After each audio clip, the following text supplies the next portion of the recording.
Olá, eu sou a Lorena Lacerda. Eu sou a Cláudia Lisboa. Estamos aqui em mais um episódio do podcast da SoulSync. E nesse episódio, a gente vai compartilhar as nossas histórias, os nossos aprendizados. Vamos falar das dores do mundo moderno. Vamos falar de burnout, de estresse, de como é que esse mundo louco está. E as pessoas estão se sentindo como? Desconectadas, vivendo relacionamentos tóxicos, com grandes desafios de saúde, sentindo que não tem a abundância financeira que elas desejam para a vida delas. Como é que a gente transforma tudo isso? O que depende de cada um de nós? Como as leis da quântica e da manifestação podem nos ajudar e nos ajudam a construir essa vida com abundância em todas as áreas? É sobre isso que eu e a Cláudia estamos aqui hoje para compartilhar as nossas histórias e para falar com vocês. Vamos lá? Vamos lá.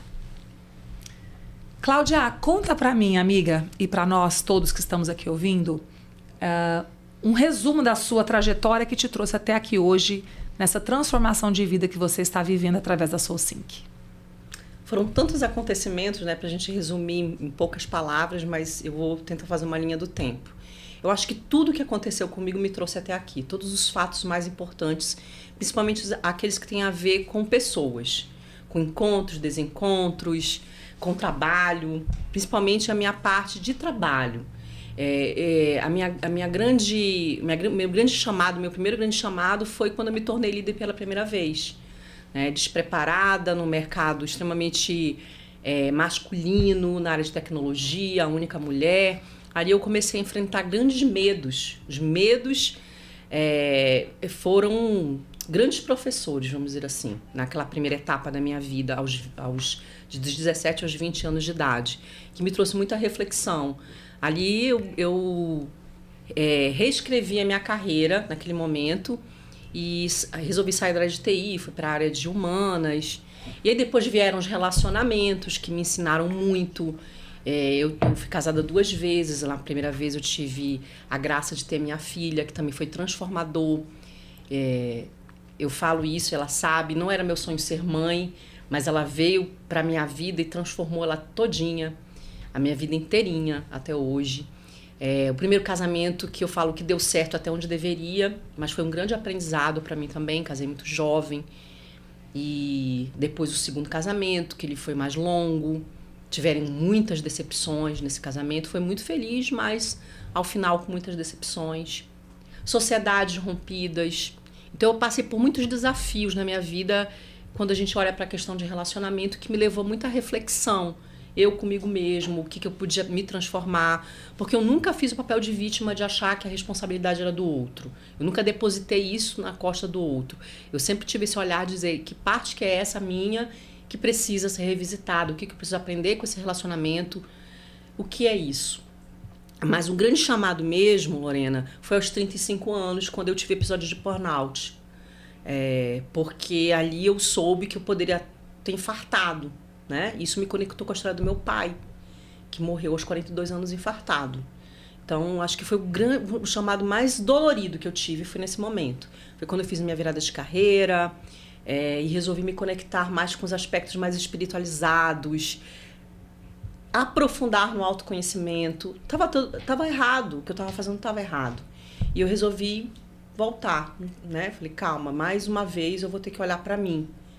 E ao longo do tempo, né, nós nos encontramos, ao longo dessa jornada. E eu falo que nem todos os encontros foram feitos para sofrer. Na realidade, quando eu olho para minha história, a maioria foi muito feliz. E nós nos encontramos, né? Então, eu via fazer a formação de terapias naturais também, que me deu um outro olhar para o que eu fazia no mundo corporativo, que eu atuo até hoje, desenvolvendo líderes. Mas aprendi muito com as minhas histórias e com as histórias de todas as pessoas que passaram por mim. E estão comigo também. Acho que é uma jornada inteira de aprendizado. E eu não parei. A gente não parou de aprender. A gente está aprendendo, está aqui na jornada do aprendizado. E eu considero que as coisas que eu aprendi, o que eu vivenciei, é útil para outras pessoas. Muito bom. E você? Me conta um pouquinho também. Pra gente, para todo mundo saber. Eu já sei, né? Mas vamos compartilhar a sua história. Não, me tornei empresária jovem. Aos 23 anos abri minha empresa. Me dediquei muito para minha carreira. Fui estudar, fazer todos os cursos possíveis e imagináveis. Graduação, pós-graduação, enfim, MBA, pós-MBA no Brasil, fora do Brasil. Sempre muito dedicada ao trabalho, à empresa, aos clientes, à minha família. Tive minhas filhas jovens e cuidando do mundo e olhando pouco para mim. Aos 42 anos, recebi um diagnóstico de câncer. Comecei a olhar para a minha vida de uma outra forma, fazer uma mudança nos meus hábitos de saúde e também fazer uma reflexão de como eu estava vivendo no piloto automático, sem ouvir os sinais do meu corpo, de que eu já estava num nível de estresse muito alto. E ali começou o meu processo de transformação e de olhar para a minha forma de trabalhar e de liderar a minha empresa com outros olhos. Aí veio a pandemia. Na pandemia houve um sofrimento coletivo, né? E todo mundo muito angustiado, como é que as coisas iam acontecer, como é que a gente ia sobreviver àquilo tudo. Então, tinha um medo de perder os negócios, perder o trabalho, mas também o medo de perder a vida, né? Perder a saúde. E eu entrei novamente em estresse profundo durante a pandemia e tive uma recidiva do câncer que também metastizou. Voltei ao tratamento, já numa condição, claro, de muita dor, de muito medo, mas decidida a compreender o meu processo com mais profundidade, né? E aí foi aí que eu fui estudar a meditação de uma outra forma, estudar as leis da quântica aplicada à saúde. Fui conhecer os meus professores, Dr. Joe Dispenza, principalmente, com quem eu aprendi muito e ainda aprendo. E eu falei, eu vou fazer uma vida diferente daqui para frente. Daqui para frente eu quero me transformar numa outra pessoa. Eu quero olhar para cada aspecto da minha vida com outro olhar. E se eu me curar, e eu vou me curar, é para viver diferente. E para deixar um exemplo para o mundo de como a gente pode se curar em todos os níveis. No nível físico, emocional e espiritual. E foi aí que eu aceitei estar junto com você nessa jornada da SoulSync. Porque a gente já conversava sobre há algum tempo sobre isso, sobre o adoecimento nas organizações e como a gente precisava convidar essas pessoas para saírem desse lugar, para olhar para suas vidas de uma outra forma, né? Então, estar hoje à frente da minha empresa com uma nova forma de olhar para ela e, ao mesmo tempo, empreendendo contigo na SoulSync é, para mim, uma complementariedade e um sinal de que, finalmente, a gente está olhando para essa necessidade que o mundo tem de transformação pessoal como prioridade, né? É isso, é assim que eu cheguei até aqui. Chegamos, né? Chegamos. Nesse bloco 1 do nosso podcast, a gente fala das dores do mundo moderno, né? Cláudia, por que você acredita que as pessoas vivem nesse constante estado de estresse e exaustão? Eu vejo que hoje, no mundo moderno, um grande problema é a comparação. É a forma como as pessoas se comparam o tempo todo, principalmente por conta do advento das redes sociais. Sempre houve a comparação. O ser humano sempre gostou de se comparar. Mas, na atualidade, ficou um pouco pior, né? Por conta de tanta informação, da gente estar no mundo do mais parecer do que de ser, de verdade. Eu acho que isso anda acometendo muito a saúde mental das pessoas, o excesso de comparação. Lorena, conta pra gente quais são os sinais, né, que as pessoas têm que ficar atentas, que elas precisam parar. Os sinais de que a gente está entrando num nível de exaustão e estresse que o nosso corpo não vai aguentar, eles são sutis. É aquela dor de cabeça, aquela azia, indigestão, é aquela enxaqueca que não melhora, aquela insônia, as questões digestivas também, aquela fome que a gente tem que saciar ali com um alimento, muitas vezes um alimento que não é saudável. E a gente às vezes acha que pode resolver isso com um remedinho, toma um remédio para dor de cabeça, né? Faz ali algum tratamento pontual e não olha para a causa. Mas quando a gente chega nesse lugar, né, de receber esses sinais e não olhar, é porque o nosso corpo já está apitando que o problema está ficando realmente grave. E a gente precisa parar para olhar antes que a gente seja obrigado a fazê-lo, né? Como foi o meu caso. Eu precisei parar porque eu não tinha mais o que fazer. Eu precisei parar tudo que eu fazia para cuidar de mim, para me curar. E eu acho que muito disso, né, as pessoas vivem muito no automático, né? Elas vão deixando acontecer. Então, ela está ali sentindo todos esses sintomas físicos e não está fazendo nada a respeito. Como é que você percebe isso na sua vida? Assim, pensa no momento que você percebeu que você estava vivendo no modo automático e como é que você conseguiu sair desse momento? Eu vivi isso fortemente nesse trabalho, onde foi o meu último trabalho como seletista, vamos dizer assim, onde eu era gestora de RH, uma empresa de segmento financeiro. Essa empresa estava em ascensão, eu trabalhando demais, mas apaixonada pelo que eu fazia, né? Gostava muito do que eu fazia, mas trabalhando que nem uma louca, horas a fio, e eu fui normalizando aquilo. Não, é normal ficar aqui até 10 da noite, é normal dormir e sonhar com trabalho, né? É normal marcar compromissos pessoais e desmarcar. Então eu fiquei naquela loucura do looping, né? Do trabalhar muito, de não ter uma vida. Na época eu fiquei até algum tempo sem tirar férias. Dos 4 anos que eu passei nesse local, 3 anos eu não tirei férias. E eu normalizei isso. Eu falo que é o famoso piloto automático, né?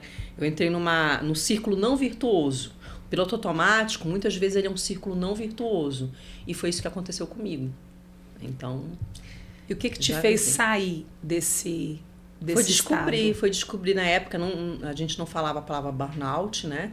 Mas foi descobrir que eu estava com um pico de estresse. Então, quando eu soube, né? A médica me falou que eu estava com esse pico de estresse. E eu lembrei na hora, né? Que meu pai veio a falecer com 42 anos, infartado. Aquilo me deu um chacoalhão. Então, foi que me tirou do piloto automático. Eu levei um grande choque, onde eu falei, agora, né? Como é que eu posso morrer? Eu sou uma candidata a um AVC ou um ataque cardíaco, né? Não sei o que é pior, né? Mas deixar uma filha criança. E aquilo me apavorou. Eu falei, eu preciso fazer mudanças na minha vida, né? Então, eu não estava com... a roda da vida não estava equilibrada. Não estava a qualidade de vida. Eu estava muito feliz e numa idade que é até perigosa. A pessoa que tem essa idade de 35 anos tem essa necessidade porque está no auge da energia, que quer aparecer. Mas a gente tem que tomar muito cuidado, porque às vezes a gente faz esse autoabandono e a gente acha que não. O pior do piloto automático, Lorena, é a gente achar que tá tudo bem. É isso que é o pior. É tipo, tá zumbizado, eu falo, né? Mas foi se chacoalhar. Eu acho que às vezes tem pessoas que estão no piloto automático, não necessariamente relacionado ao trabalho, sim, mas a qualquer coisa na sua vida. Então, se você percebe que você está infeliz com alguma área da sua vida e você não quer pensar sobre isso, não quer resolver isso, esse é um sinal de que você precisa sim parar para olhar para isso. Porque um dia a conta vai chegar de você não ter olhado para a sua necessidade, para aquilo que o seu ser lá de dentro está te dizendo que você precisa mudar e transformar na sua vida. Eu lembro de uma fala da Gabi, quando ela tinha 13 anos, né? E nessa época essa empresa abriu uma filial em Curitiba, e eu ia muito para lá, passava-se às vezes 15 dias nesse local, em Curitiba, porque a gente estava abrindo uma filial, então eu ficava lá fazendo seleção, treinamento, e uma vez eu passei 20 dias. E aí, quando eu voltei para casa, né, então o apartamento tinha, sabe aquelas chavinhas de corrente, assim, que a gente, né? Eu abri a porta e a porta não abriu, porque tava com a correntinha. Aí a Gabi veio, e aí ela pegou da fresta dessa porta e falou assim, quem é você? Falei, Gabi, para de palhaçada, abre essa porta. Olha, filho, tanto tempo que eu não vejo você que eu não sei quem é você. Nossa, aquilo foi outro soco no meu estômago que eu ganhei, sabe? Porque isso que você falou também, eu fazia tanto no trabalho quanto na vida pessoal. É normal, né? Normalizar coisas que estão fora do padrão. É isso que você falou mesmo, porque é consequência. Eu falei, quando você está nesse ciclo não virtuoso, as coisas vão se espalhando na roda da vida. As coisas vão tomando uma dimensão que a gente não percebe. Ela começa num aspecto e ela pode ir se espalhando, porque você simplesmente normalizou coisas que não são normais, definitivamente. Vamos falar agora sobre relacionamentos e saúde emocional. Lorena, como é que os relacionamentos tóxicos podem impactar na vida de uma pessoa? Acho que o principal ponto é o quanto uma pessoa que está num relacionamento tóxico, seja na vida pessoal, seja na vida profissional, pode acreditar naquilo que aquela pessoa está dizendo sobre ela e parar de acreditar em si mesma e achar que ela não tem valor e achar que ela não deve se colocar em primeiro lugar e achar que ela não tem alternativas. Porque uma pessoa, né, tóxica, ela faz questão de dizer que você não tem valor, dizer que você não tem escolha, dizer que você tem que ser grata porque ela está na sua vida. E muitas vezes esses relacionamentos tóxicos acontecem na nossa família. E não é nem entre casais, é na família. Pode ser com pais, com irmãos, com filhos, né? Uhum. E aí, como é que a gente faz quando a gente vive na família um relacionamento tóxico? Alguém que se posiciona sempre como vítima, ou alguém que está sempre sendo muito agressivo na forma de se comunicar.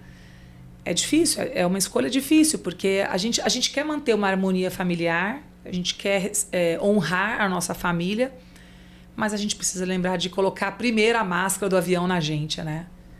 Então, aprender a realmente identificar isso, perceber que você está vivendo um relacionamento tóxico é o primeiro passo para você fazer mudanças. E às vezes a gente precisa de terapia para isso, precisa de amigos que nos ajudem a enxergar, porque é difícil, você sempre procura, né, encontrar formas de lidar com aquela pessoa ou olhar para aquilo de positivo que ela tem e não consegue enxergar o mal que aquela pessoa pode estar te fazendo, o que aquele relacionamento pode estar te trazendo.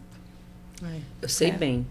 E o que você aprendeu na vida sobre relacionamentos tóxicos que você gostaria de compartilhar conosco? Eu passei por algumas relações, não só com relacionamento íntimo, mas também em relacionamentos sociedade, familiar. Eu passei por isso. Você acabou de falar de um indicador muito forte, eu não sabia, eu fui aprendendo na terapia. Eu percebi que eu vivia um relacionamento tóxico porque eu achava que eu era o problema, porque essa pessoa com quem eu me relacionava me acusava que eu era o problema da relação. Era sobre mim. Então, ele tinha um comportamento muito manipulador, que eu não percebia, né? E eu aceitava.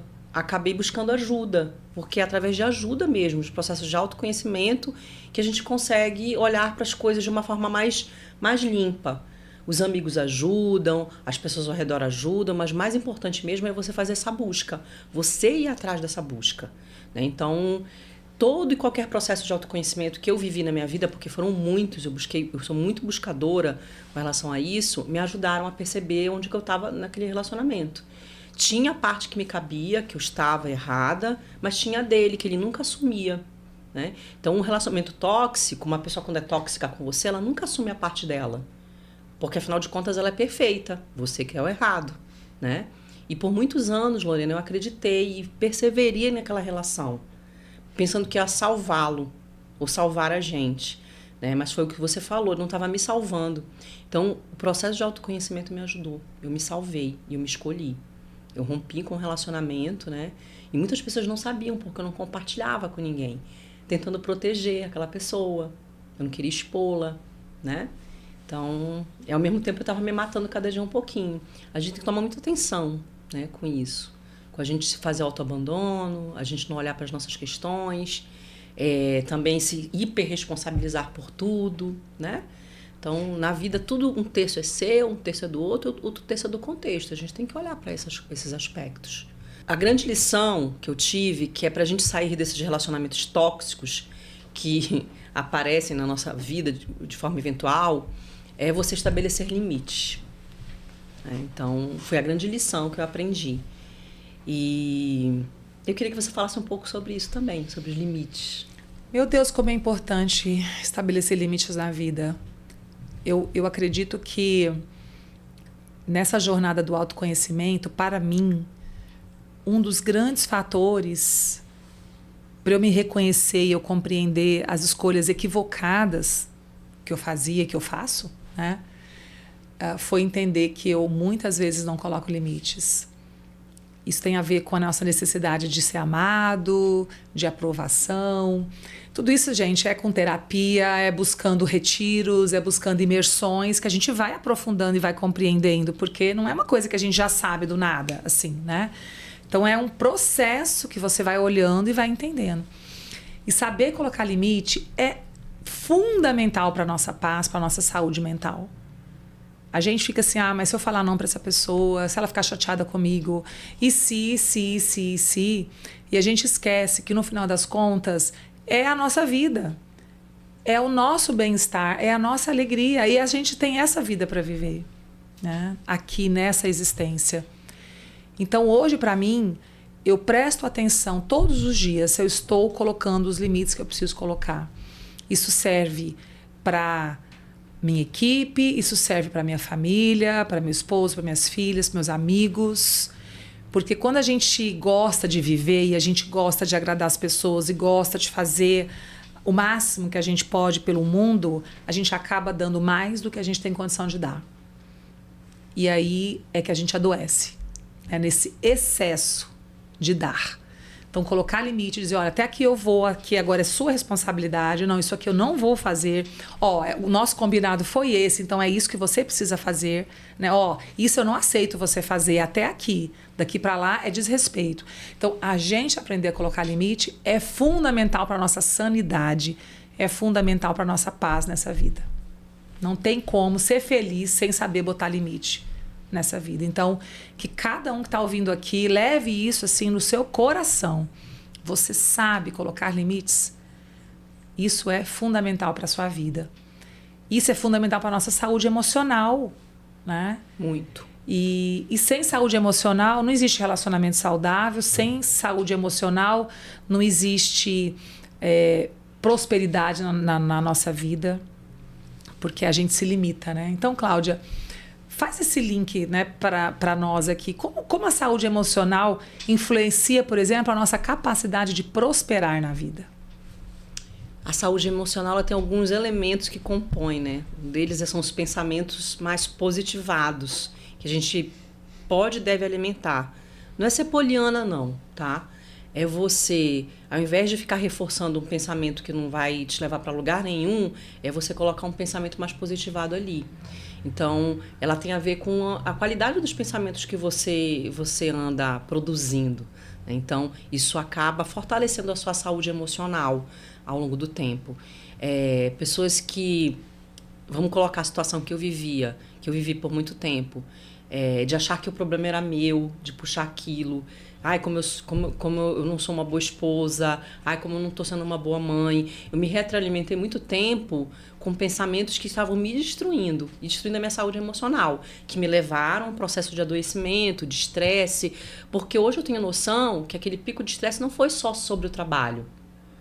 Foi sobre tudo que eu estava vivenciando na época, tá? Eu tenho isso claro muito. Porque me faltou saúde mental, emocional. Porque eu estava vivendo. Né? Saúde emocional também tem muito a ver com essa questão de você pôr limite nas pessoas, de você ter o seu autoconhecimento, de entender como aquilo está impactando em você, de perceber as suas emoções, de você se conectar verdadeiramente com o que eu estou sentindo agora, por que eu estou sentindo isso? A gente olhar para os nossos sentimentos e também com amorosidade. Eu estou com raiva, eu estou alegre. E muitas vezes a gente, por conta do piloto automático também, a gente acaba camuflando as nossas emoções. A gente não se permite. Então, é muito importante a gente nutrir a saúde emocional. E aí você falou de prosperidade. Pensamentos e sentimentos com baixa vibração ou que não são tão produtivos para a gente usar, acabam fazendo a gente ter autossabotagem.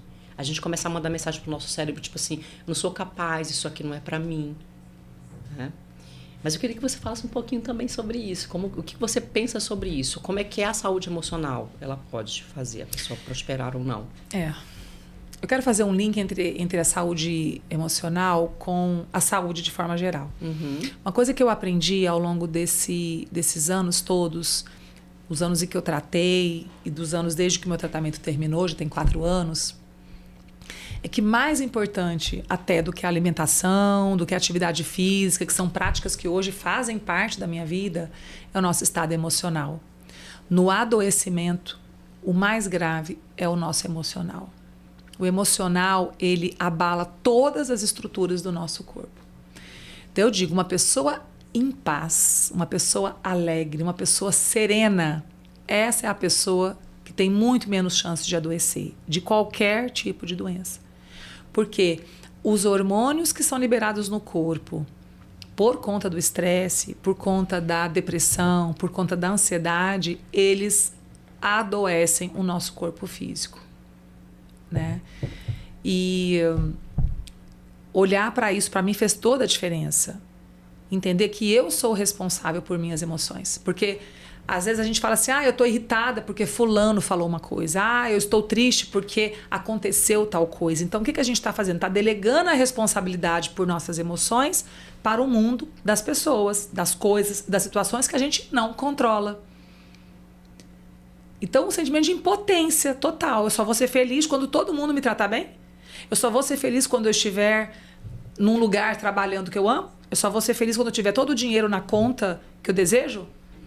E até isso acontecer, como é que você vai estar? E, inclusive, você não vai chegar lá exatamente porque você não está bem. Então, tudo que a gente quer na nossa vida depende do nosso estado emocional. Da gente alinhar os nossos pensamentos com as nossas emoções. A saúde depende disso. Sentir-se saudável, cultivar a saúde para que você cure de qualquer doença. Sentir-se próspero para que você prospere. Sentir-se amado para que você seja amado. Então, antes de tudo, olhar para as próprias emoções, entendendo que você tem controle sobre elas e que você pode escolher como se sentir em cada situação que você vive. Aproveitando que você falou, né, faz todo sentido, a gente adoece, antes da gente adoecer no corpo físico, houve camadas nossas que adoeceram, né? Como foi para você, Lorena, a questão do diagnóstico do câncer? O que foi que o câncer fez você ver? Como é que você, depois do câncer, viu a vida, a forma de viver a vida? O que mudou? Receber um diagnóstico de câncer deveria ser, para todas as pessoas, um grande momento de transformação de vida. Nem todo mundo olha para isso com um olhar de transformação pessoal. Muita gente ignora, finge que não está acontecendo com ela, inclusive esconde que está passando pelo câncer, ou se vitimiza e fica naquele lugar. Inclusive, mesmo assim, muitas pessoas se curam, porque nós temos uma medicina funcionando aí, né? Mas para mim foi um despertar, foi um convite para olhar a finitude da vida e acessar um estado de gratidão por cada dia que eu tinha para viver. Independente do que acontecesse, independente de eu me curar ou não, naquele momento eu pensava assim, eu vou viver cada dia como se fosse o último. Vou viver respeitando a mim, me colocando em primeiro lugar e fazendo da minha vida uma vida que vale a pena ser vivida. Então, eu entendo que quando a gente tem a noção da finitude da vida, eu acho que todos nós deveríamos pensar nisso. Não sei se todos os dias, como algumas civilizações do Oriente fazem, mas a gente deveria pensar na finitude da vida, que a gente pensa na hora que a gente vai no enterro, né?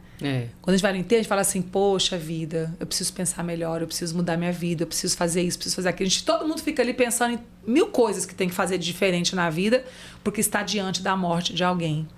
E aí depois passa aquele episódio e você volta de novo para aquele mesmo estilo de vida que você vivia, com os mesmos incômodos que você não quer endereçar, porque você não está disposto a fazer um processo de autoconhecimento, de aprofundar em si mesmo, de buscar ajuda, né? De olhar para isso. Você quer viver só o dia a dia, a rotina, o piloto automático. Então, quando a gente olha para a finitude da vida, a gente se lembra que a gente não sabe quanto tempo a gente tem, independente da idade que nós temos, independente do contexto físico que a gente vive, independente de ter ou não doença, a gente não sabe o tempo que a gente tem de vida.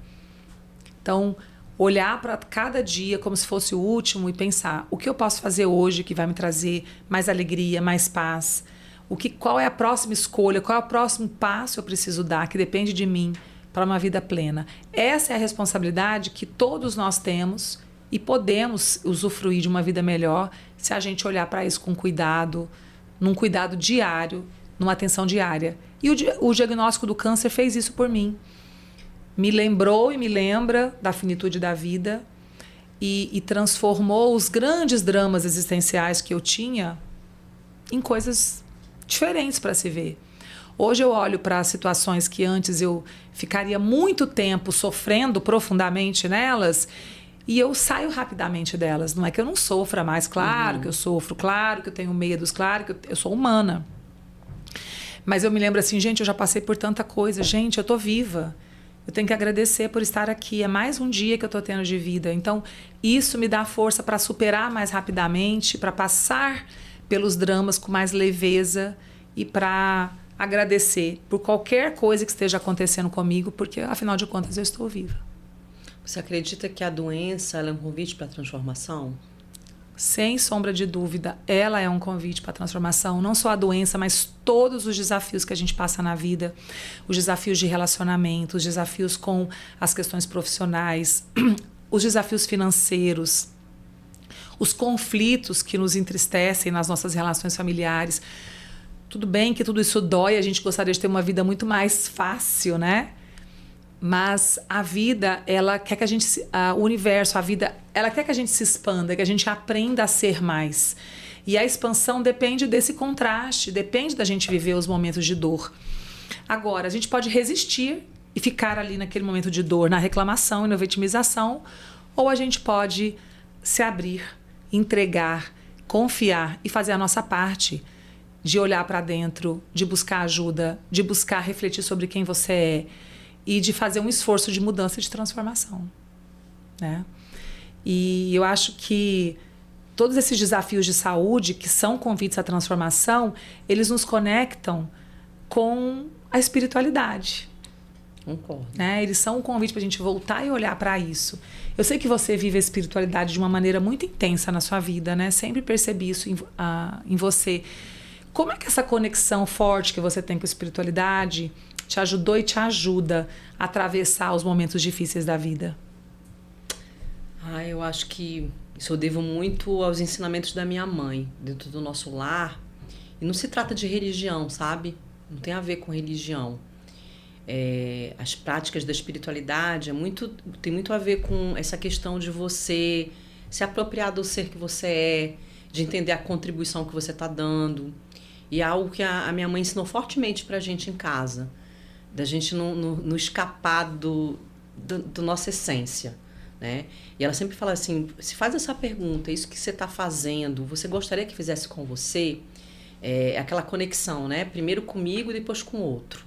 Então, a espiritualidade sempre me ajudou a isso. Eu acho que por isso que, mesmo eu na época muito jovem, não sabendo nada de modelo mental vítima ou protagonista, né? Que a gente ensina, eu entendia que as coisas que aconteciam comigo, eu tinha uma responsabilidade. Que não se tratava só do que o outro estava fazendo para mim, mas o que eu deixei que o outro fizesse.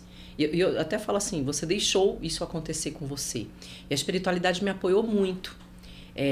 Essa questão de eu olhar com compaixão para mim, me acolher, inclusive, muitas vezes, e procurar ajuda também. Eu sempre tive muita humildade de procurar ajuda. Quando eu não sabia a resposta, eu procurava ajuda. A humildade é um elemento fundamental na espiritualidade.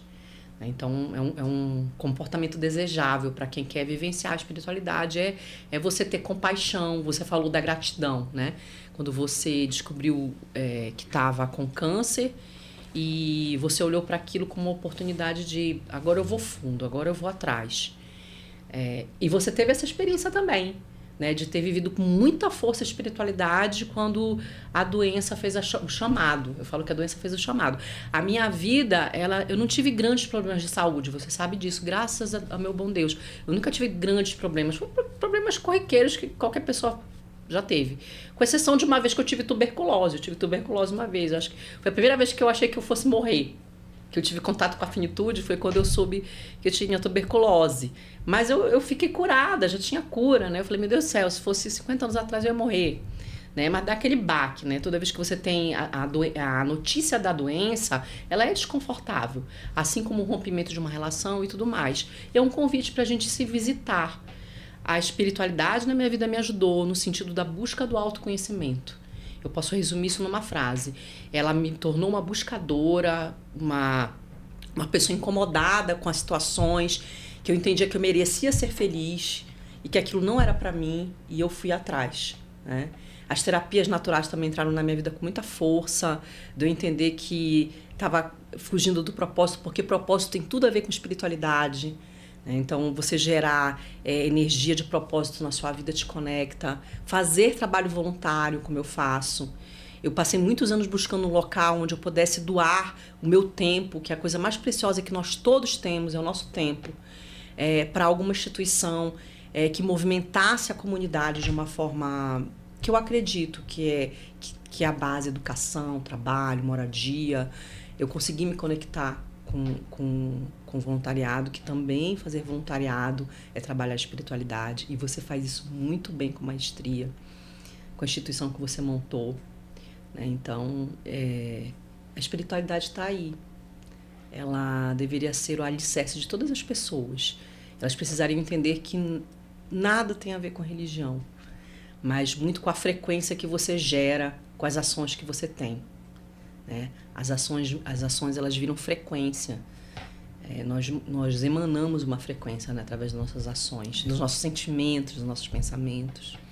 Eu me conecto muito com a espiritualidade através da meditação. Então, existem duas formas, na minha visão, dessa conexão acontecer. Uma é através da oração, que cada um, conforme a sua religião, né, a sua crença, vai praticar. E outra é através da meditação. Então, claro, uma pessoa ela pode ser muito espiritualizada e não ter nenhuma religião. Sim. Ou ela pode ser religiosa e não ser espiritualizada, porque quando a gente fala de espiritualidade aqui, nós estamos falando de princípios, né? Do princípio da compaixão, do amor, da generosidade, da honestidade. Esses princípios são os princípios que regem a espiritualidade. Então, quando você decide viver com base nesses princípios, você faz uma escolha de ser um ser humano digno. E isso é o mais importante de tudo, né? É isso que a gente veio aqui para aprender também. E ao meditar, que é o momento em que eu todos os dias faço essa conexão interna com o divino em mim, eu consigo ser guiada para tomar as melhores decisões. Para mim, o fato de eu ter aprendido a meditar, eu nunca imaginei que eu fosse meditar 3 horas seguidas e que eu iria adorar fazer isso e que eu não queria nem que parasse, né? Que eu não iria querer que finalizasse a meditação. Porque a experiência de meditar profundamente, ela é uma experiência que transforma. Você não somente sente bem-estar. Muita gente acha que meditação é só para sentir bem-estar, para acalmar. Esse é um benefício, com certeza, que a meditação traz. Mas esse é o primeiro dos benefícios. Tem muitos outros benefícios. A meditação, ela nos ajuda a nos conectarmos com a nossa intuição, a sermos intuídos de qual é o caminho a seguir nas diversas situações que a gente vai lidar no dia a dia.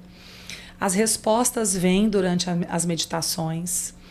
O nosso corpo entende que ao praticar um estado meditativo, as células têm que se reorganizar para melhor funcionamento do corpo. Já está provado o impacto positivo da meditação na saúde.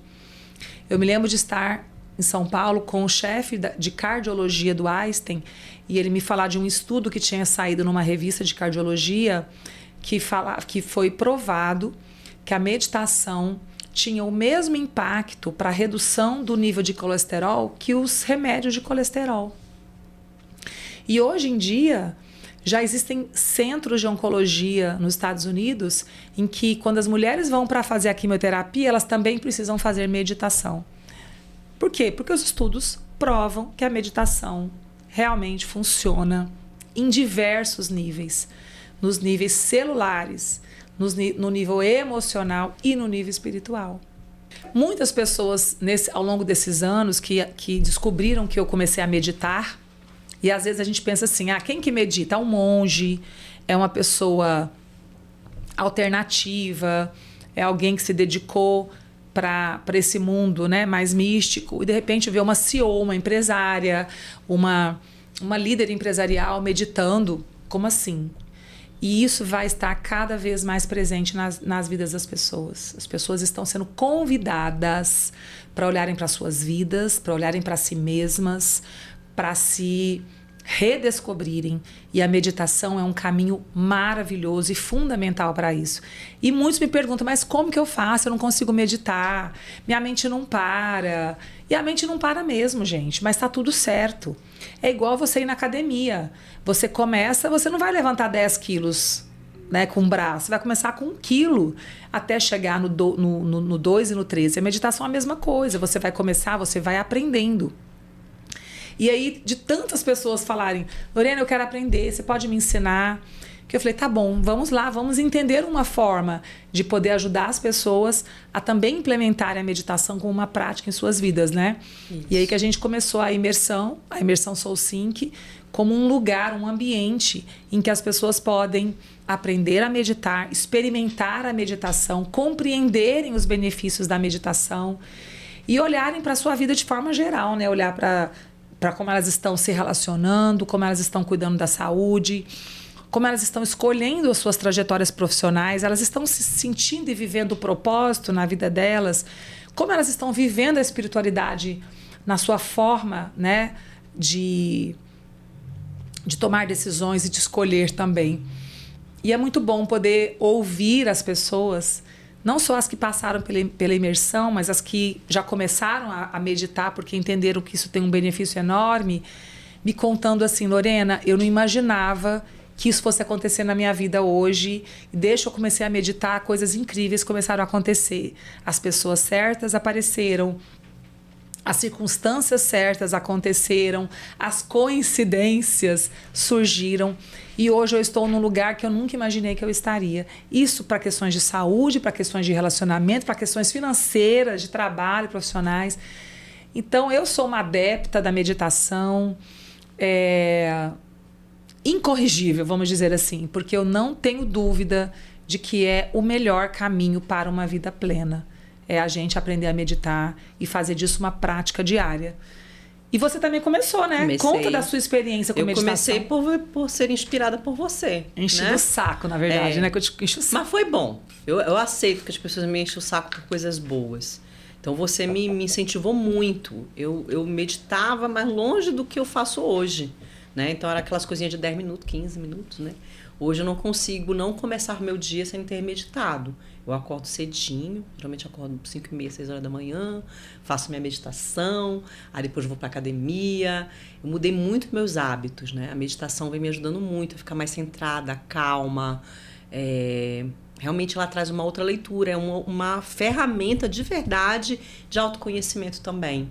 Não só de conectar a gente com a espiritualidade, mas de a gente prestar atenção no que a gente está sentindo, no que a gente está pensando. Né? Então a meditação tem esse poder de centrar a gente, da gente olhar para o que está acontecendo dentro de mim. Então eu acho que é um momento muito especial do dia. É pela manhã que eu gosto mais de fazer.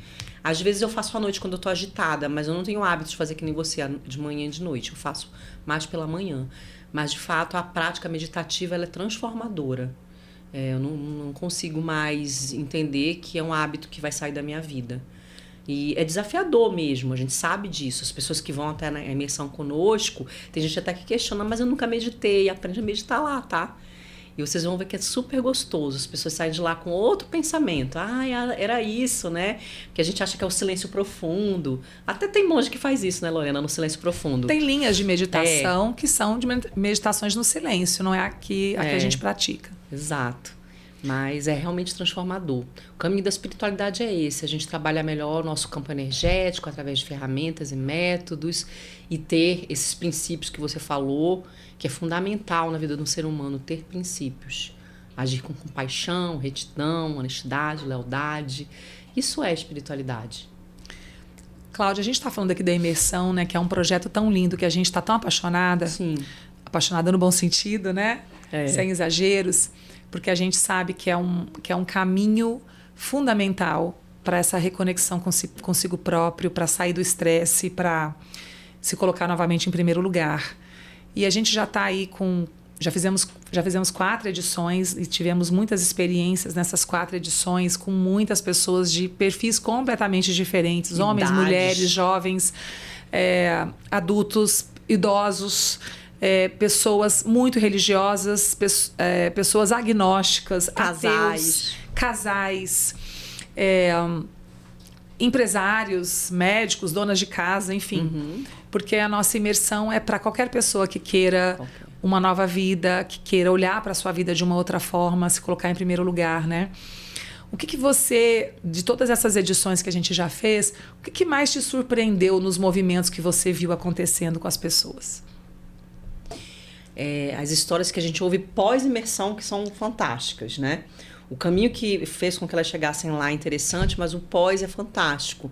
Essas histórias mesmo de pessoas que nunca tinham meditado na vida, tinham até preconceito com meditação, e chegaram lá e pós-imersão são pessoas meditantes e que compartilham com a gente os resultados que estão tendo com a meditação. Pessoas que mudaram seus hábitos alimentares também, porque perceberam que que a gente tem um bloco que a gente fala só de bem-estar, o quanto ela estava maltratando o corpo físico dela. E como a imersão fez com que ela se reconectasse com o corpo. Teve pessoas que foram lá porque estavam com conflitos de não encontrar alguém legal, né? E depois da meditação essa pessoa passou a ter mais amor próprio, autocuidado, e atualmente está num relacionamento extremamente feliz. Gente, foi tanta história que a gente já ouviu, maravilhosas. Pessoas que se reconciliaram, familiares, porque já foi familiar também, pessoas da mesma família, para imersão, pessoas que conseguiram fazer, que eu brinco, né, cortar o umbigo com a mãe para poder se fortalecer e sair do relacionamento de forma positivada. Então, teve muitas histórias legais. Eu vejo assim que o processo de transformação pessoal, eu digo que ele é um ato de coragem. Acho que primeiro a coragem de você admitir que você precisa de ajuda. Escutar o que está acontecendo dentro de você, escutar o que o seu coração está te dizendo e ter a coragem de dar esse passo, de buscar esse lugar, de olhar para si, reconhecendo que todos nós temos sombra e temos luz dentro de nós e que é esse conjunto que nos torna seres tão lindos, né? Mas olhar para tudo isso e falar assim, o que eu preciso fazer a respeito para estar em paz, para estar bem? Tem que ter coragem para mostrar quem a gente é, para não ficar usando máscara, para não fingir que a gente está feliz quando a gente não está, para reconhecer que a gente não consegue, não está conseguindo sozinho. E então todas as pessoas que estão conosco nessa jornada na SoulSync, na comunidade SoulSync hoje, são pessoas que deram esse passo, são pessoas que assumiram a responsabilidade por suas próprias vidas, que se negaram a viver na mediocridade, no piloto automático, que escolheram em determinado momento que olhar para si era mais importante do que agradar aos outros, do que manter o status quo, do que viver uma vida de superficialidade, só focado no material, no dia a dia, no cotidiano, mas realmente fundo em si próprios. Então, parabéns, né, para todos os nossos queridos membros da comunidade SoulSync que estão nos assistindo aqui, por esse ato de coragem que vocês tiveram. Obrigada, né, por confiar e que a gente possa seguir juntos aí para muitas outros momentos, porque a gente está criando muita coisa nova na SoulSync, que a gente vai compartilhar com vocês, né? Que a gente já compartilha, mas novos programas também que a gente está criando. E assim, as pessoas procuram a gente por razões diversas. E muitos também nos procuram porque querem prosperar, né? Porque assim, quando a gente vê pessoas prosperando, a gente fala, poxa, eu também quero isso para minha vida. Quem não quer, né, gente? Quem não quer viver uma vida de qualidade? Eu digo que o mundo tem tantas coisas maravilhosas para a gente viver, não é à toa que existem lugares tão maravilhosos para a gente conhecer.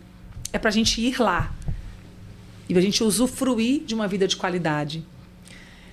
Então, Cláudia, vamos falar um pouco sobre, assim, já chegando nesse final aqui, nesse último bloco do nosso podcast, vamos falar sobre prosperidade financeira. O maior desafio para prosperar está nas crenças que a pessoa tem sobre dinheiro e sobre merecimento. Então, uma pessoa deseja prosperar, mas acha que é muita areia para o caminhão dela, que todo rico é corrupto, por isso que ele tem dinheiro, que o dinheiro pode corromper. Então, é uma pessoa que não vê o dinheiro como algo positivo.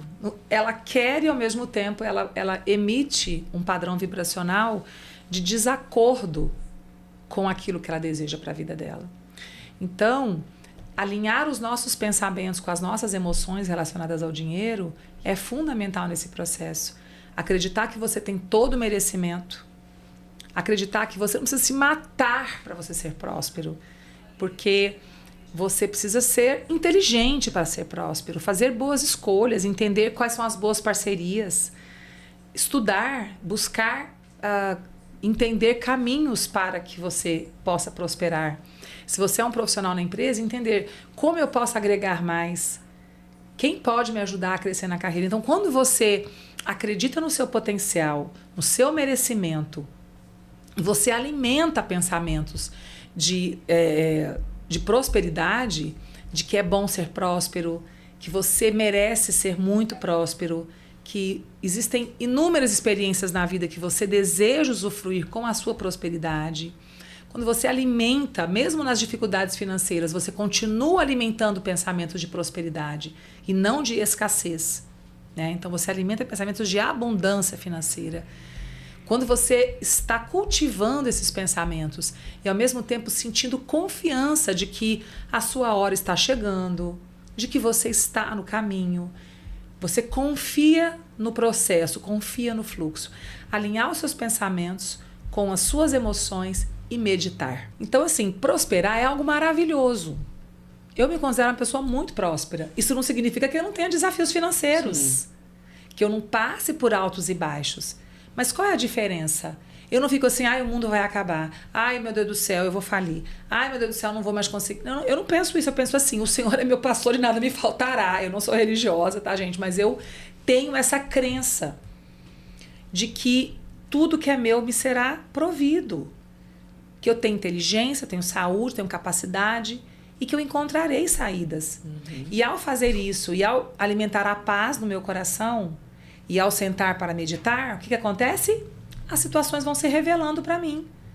As pessoas que têm que sair da minha vida saem, né, amiga? Uhum, é verdade. As pessoas que têm que entrar na minha vida entram, as pessoas com quem eu tenho que fazer parcerias surgem, as ideias aparecem, e assim tem sido a minha vida inteira. Então, eu fico muito feliz de ser um exemplo para minha família, para o meu grupo, né, da minha equipe, para os meus amigos, de uma pessoa que confia na vida, de que confia no merecimento, confia na nossa capacidade de superar esses momentos desafiadores financeiros, porque o que eu conquistei na minha vida, o que eu vivo hoje em termos de prosperidade financeira, foi fruto do meu trabalho. Eu não herdei nada. Eu venho de uma família de classe média que passou por dificuldades tremendas no começo da jornada. Nós já passamos por muitos desafios financeiros. Nós fomos despejados quando eu era criança. Nós fomos morar de favor na casa de tios. Um casal com 6 filhos. Eu passei por muitos desafios financeiros.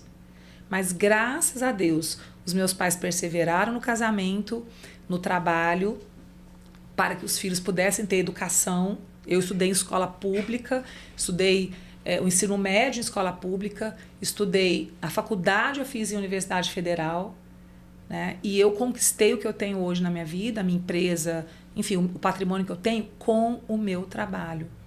Mas não foi só por isso, foi porque eu sempre tive uma mentalidade próspera. E isso as pessoas podem aprender. Sim. Essa coisa de, mas é porque herdou, é porque já nasceu rica. Ok, tem gente que realmente chega e herda. Mas também tem gente que herda e perde tudo. Né? O que não é demérito nenhum ser rico, né? Não, muito pelo contrário.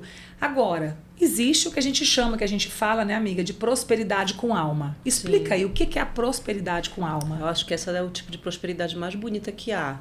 Tem a ver com você ganhar e compartilhar. Então, toda vez que você compartilha, você multiplica o que você não só ganhou, mas aprendeu, né? Porque o que a gente faz hoje? A gente está querendo ensinar as outras pessoas a serem prósperas. Isso é prosperar com alma. Eu aprendi algo que é rico e útil, e eu quero que as pessoas estejam comigo e vivam também isso. Prosperidade com alma é você verdadeiramente se importar com o seu entorno. Querer multiplicar isso ao seu redor. dividir, é um sentimento de né? generosidade, né? Você ser generoso. Isso, ser generoso.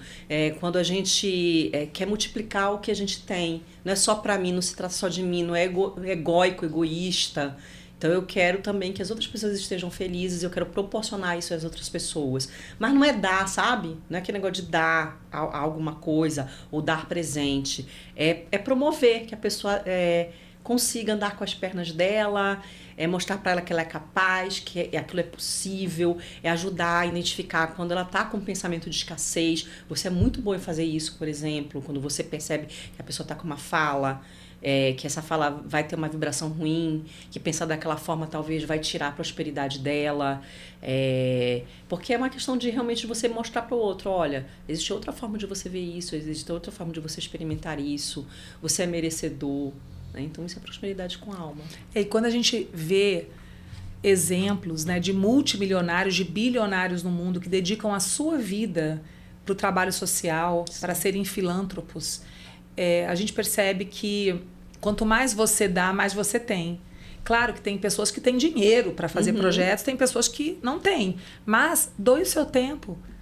A generosidade ela é um estado de espírito. O estado de espírito da generosidade é diretamente relacionado com a prosperidade financeira. Então, preste atenção, se você tem hábitos de escassez, se você fica na mesquinharia, preocupado com os 5, 10, sabe? Querendo o tempo todo, só preocupado ali com o dinheiro, só focado naquilo lá e sempre muito preocupado em ver como é que as pessoas estão gastando o seu dinheiro, isso é um sinal de que você está vibrando no padrão da escassez e não da prosperidade, não da abundância financeira. Colocar valor no trabalho das pessoas, né? Isso tá caro. Você poderia falar de outra forma, poxa, eu não tenho recurso para pagar o seu serviço. Já entendi que o seu serviço é bom, viu, Lorena? Mas eu não tenho recurso financeiro, eu gostaria muito de comprar. E em vez de você falar que o trabalho do outro tá caro, isso é uma fala de escassez. Eu aprendi há pouco tempo isso, viu? Que eu tinha esse hábito, às vezes, de falar, isso daqui tá caro, né? Então, não é minha questão, porque eu acho que quando a gente pensa com prosperidade, fala assim, nossa, um dia eu vou ter dinheiro para comprar isso daí é bom, né? E sentir que esse dia está aí já. Sim. Que cabe a você se conectar energeticamente com o padrão vibracional dele. Estudar sobre quântica abriu muito a minha visão sobre a vida, sobre as possibilidades que existem nesse mundo tridimensional que a gente enxerga aqui, né, da matéria, mas que vai muito além do que a gente vê. E eu realmente me tornei uma adepta de compreender e me conectar energeticamente com a realidade que eu desejo para mim, né? Então, através da meditação, a gente cria um canal forte de conexão, mas é o nosso dia a dia, é você passar o dia nesse estado. Não adianta eu sentar para meditar 30 minutos por dia e passar o resto do dia cultivando pensamentos negativos, emoções de angústia, de preocupação, de medo, de ansiedade. Não resolve. A meditação, ela quer te ajudar a estar atenta, para que você passe o seu dia prestando atenção em quem você está sendo. Você está sentindo, pensando, agindo e sentindo de forma próspera? Você está pensando, agindo e sentindo de uma forma que vai levar você aonde você quer chegar, seja em qualquer área da sua vida? Então a gente precisa aprender a ter o domínio de si. A gente não faz isso sozinho, a gente não faz isso do nada. Isso é um exercício que a gente aprende indo estudar mesmo, gente, indo praticar. Eu insisto e repito, né, na importância da gente procurar ajuda, da gente procurar esses grupos, participar de grupos, de comunidades, de pessoas que querem fazer transformação de vida. Sabe aquele ditado que diz que você se torna parecida com as 5 pessoas com quem você mais se relaciona? Sim. Então, para pensar. Você só se relaciona com gente que está o tempo todo reclamando de falta de dinheiro, que está quebrado, endividado, que está o tempo todo, né? Vai procurar gente próspera, vai perguntar para essas pessoas como é que elas prosperam.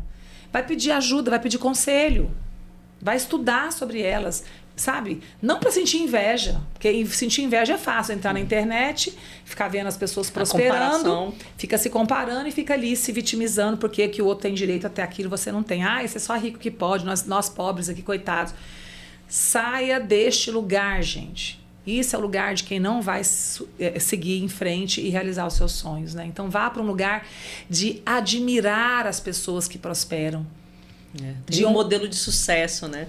De bater palmas para quem tem sucesso, não ficar invejando quem tem sucesso. Infelizmente, na internet hoje, esses dias para trás, teve uma super de uma festa acontecendo lá em Cuiabá, uma festa milionária, coisa mais linda, de uma decoração maravilhosa, de um bom gosto tremendo.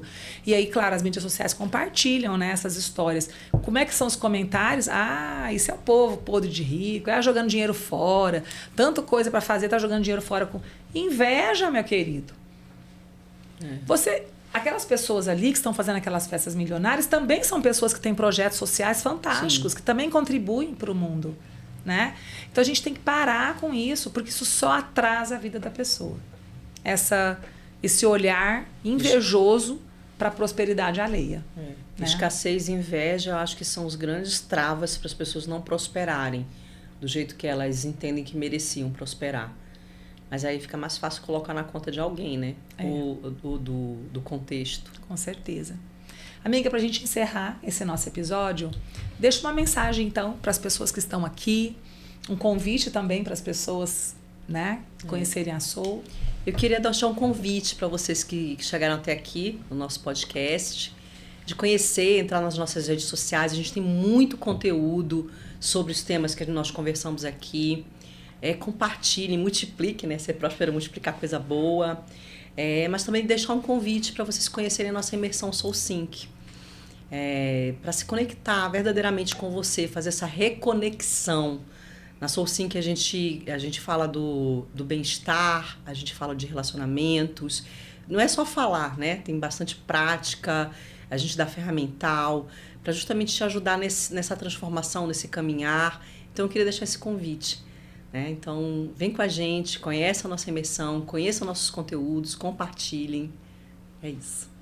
Bom, eu quero te dar os parabéns por você ter chegado até aqui. Se você chegou até aqui, está me ouvindo, é porque você realmente quer fazer uma vida diferente, quer ser diferente para experimentar uma nova vida. Parabéns! Não são muitas pessoas que chegam onde você chegou. Isso já é um ótimo sinal. Muito obrigada por essa confiança, por essa oportunidade da gente poder contar a nossa história e compartilhar aquilo que a gente sabe. Deixa aqui seus comentários desse vídeo, compartilhe esse vídeo também com pessoas que você acha que precisam ouvir essa mensagem que a gente está trazendo e venha fazer parte, como a Cláudia falou, dessa comunidade, venha contribuir com aquilo que você sabe, para que a gente faça juntos um mundo muito melhor para todo mundo. É uma alegria poder falar desses temas, porque fazem parte da nossa vida, fazem parte da nossa história. E a gente sabe que a gente está no caminho, porque a gente fala com amor no coração para pessoas como você, desejando a você tudo de bom para a sua vida, que a sua vida seja muito próspera, que você tenha muita saúde, que seus relacionamentos sejam muito felizes e que cada dia você se lembre de agradecer por estar vivo mais um dia. E é isso, gente. Muito obrigada. E até o nosso próximo episódio. Tchau, tchau.